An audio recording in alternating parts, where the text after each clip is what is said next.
It's next my great pleasure to introduce an old friend, former member of Congress, former Speaker of the United States House of Representatives, and former presidential candidate Newt Gingrich.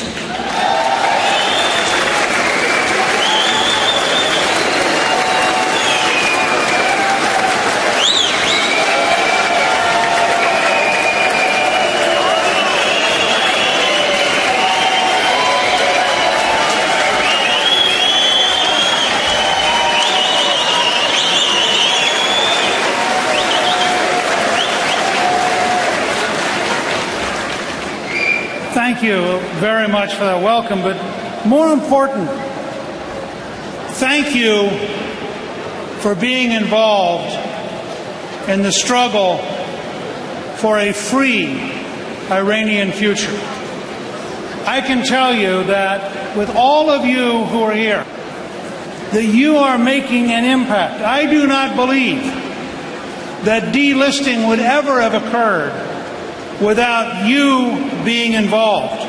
And I want to commend your President-elect for her leadership in bringing together worldwide people who are committed to moving onward to freedom in Iran. So I thank all of you for being here.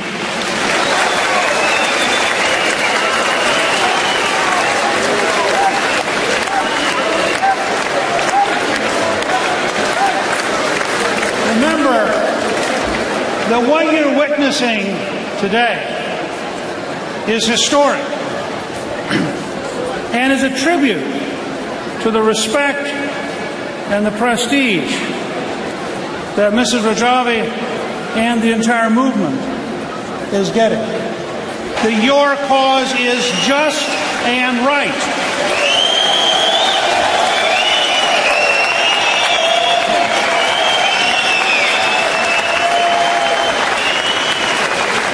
The United States signed a contract with the residents of Camp Ashraf, and that is why the United States should lead the effort to a safe place, but not attempt over a number of years to gradually draw down Camp Liberty, which is very, very dangerous, and I think a betrayal of America's word to the people who trusted in the United States.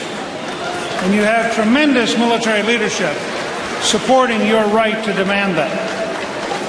Beyond the immediate challenge of Camp Liberty, I want to suggest to you that the election of Hassan Rouhani is the perfect trap for the dictatorship. They have sold him as a moderate. Now, he will prove once and for all that it is impossible to be a moderate within the dictatorship. First of all, 680 people applied to run for president. 672 were blocked. Only the 8 acceptable to the dictatorship were allowed to run. This is a man, Rouhani, who made his career lying to the Europeans and the Americans and publicly boasted about it. He said his job was to drive a wedge between the United States and Europe. And notice that immediately after the election, as all of the elite media talked about this moderate, the Iranian dictatorship announced it was sending 4,000 troops to Syria. Hardly a moderate act. The fact is, it is impossible to have a dictatorship like this voluntarily move to moderation. In the next few months, they will prove that. They will do nothing which shows up a real opening. They will do nothing that provides liberty. They will do nothing to openly negotiate. The difference between Ahmadinejad and Rouhani is simple. With Ahmadinejad, you had a dictatorship that growled. With Rouhani, you have a dictatorship that smiles, but it is still a dictatorship.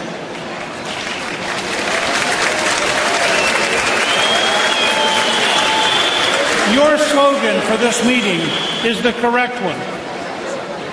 Onward to freedom.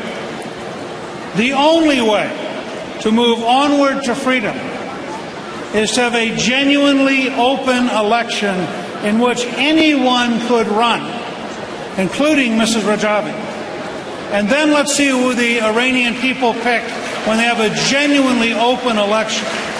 And until we have a genuinely open election, we need to remind the world again and again, this is a dictatorship, it is dangerous, it is unreliable, and the only correct strategy is to replace it with a new government dedicated to freedom. And I believe the 10 principles of your platform are as solid and idealistic as any in the world for that movement. So I commend you, I thank you, I urge you, do not give up, do not slow down, do not lose faith. We will see in your lifetime a free Iran. Thank you and God bless you.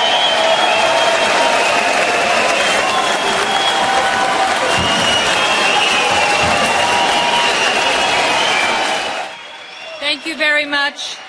It's my pleasure now to introduce to you the former director of the Federal Bureau of Investigation, Louis Freeh. Thank you, Linda. Thank you very much. Thank you, Linda. Thank you, all of you. God bless you all. What a wonderful audience. You have been magnificent.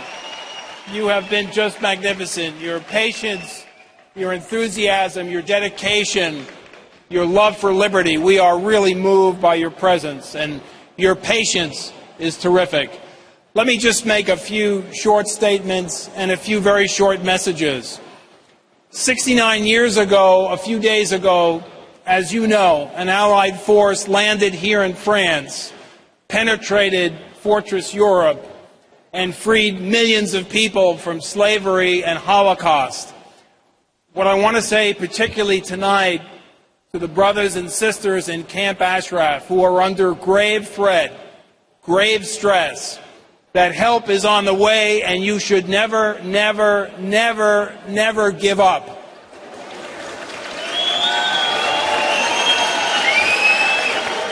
We have two goals. One is a short-term and one is a long-term goal. The short-term goal is to guarantee the protection and safety of the men and women in camps Ashraf and Liberty. This has been a slow process. This has been a frustrating process. This has been a bureaucratic process.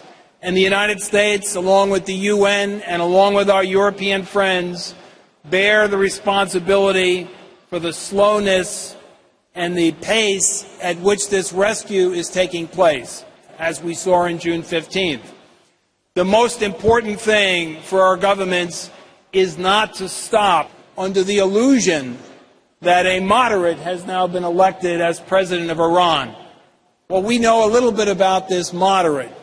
We know that this moderate was the national security advisor to the president when the IRGC blew up Khobar Towers and murdered 19 Americans in 1996.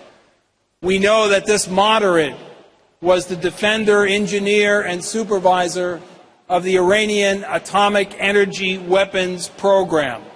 So we should make no mistake and have no hesitation about the threat as it persists and as it continues. The IRGC and the enemies in the regime in Tehran, with their co-conspirators in Baghdad and in the al-Maliki government, pose a grave and immediate threat, not just to the residents of camps Ashraf and Liberty, but to all freedom-loving people in the region. We can go back to the Marine Corps barracks bombing in 1983. 241 American Marines were killed.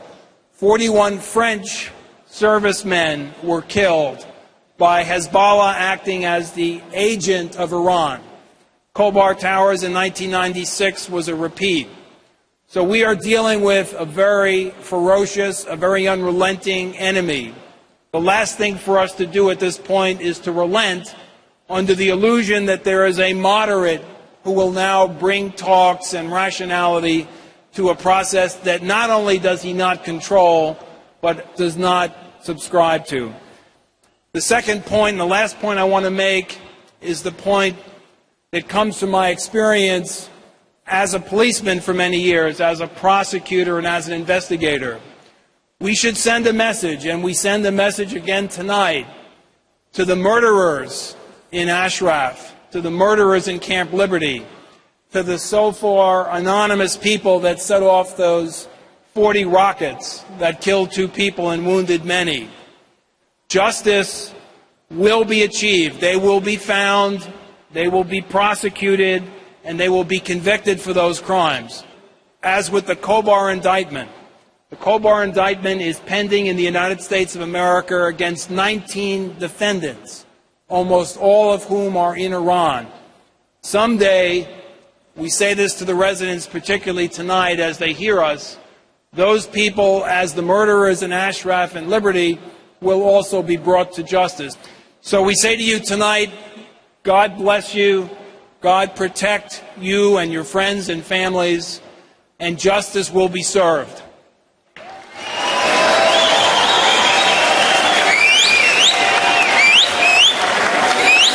Very much, Director Free. Now I'd like to introduce to you a former Homeland Security Advisor to President George W. Bush, Frances Townsend.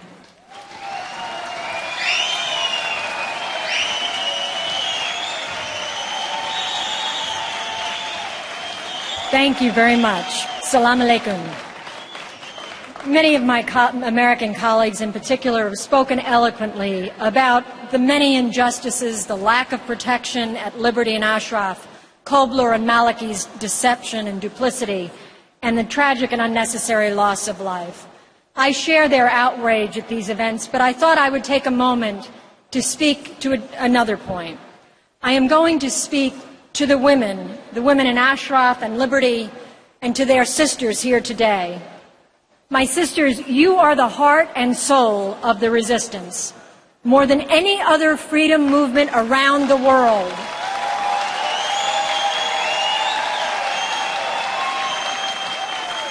Women are the memory and the inspiration of this movement. Like Mrs. Rajvi, they lead and they direct it. They are among you. They are around you. Women in Iran, in Ashraf and Liberty, fight for the same rights as other women around the world. You fight each day for justice and equality, and we fight with you. The wall of martyrs over here is a somber reminder, but those lost to us will never lose their voice, because we hear their cries and we become their voice to the world. Today, there is another great Persian poet like Ferdowsi, writing another 50,000 verses of Iranian history, another Shahnameh. And the courage and the commitment of the people here today, those in Liberty and Ashraf, those of the MEK, and that of Mrs. Rajvi, will be captured in that next 50,000 verses. The voices of those who have been lost in this struggle will never be lost to history. God bless you, and God bless those we've lost.